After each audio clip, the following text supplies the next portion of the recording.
Ijoolleen Oromoo jirtu, ijoolleen Tuulamaa jirtu, ijoolleen Maccaa jirtu, ijoolleen Booranaa jirtu, ijoolleen Tuulamaa jirtu, ijoolleen Baareettuu jirtu.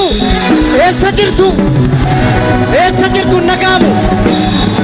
Boolee jirra jedha eessa jirtu?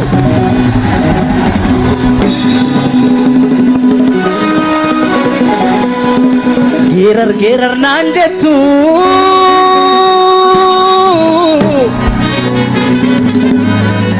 Geerar geerar naan jettu meeqa eettaleelure. Badi badi naan jettu meeqa eeqajeelure. Ani maalan geeraraa tanoo yaada yeelala. Dhiirri geerareen quufne hidhaa qaallitti jira. Dhiirri geerareen quufne hidhaa qiliinxoo jira. Dhiirri geerareen quufne hidhaa karchallee jira. Karchallee amboo jira.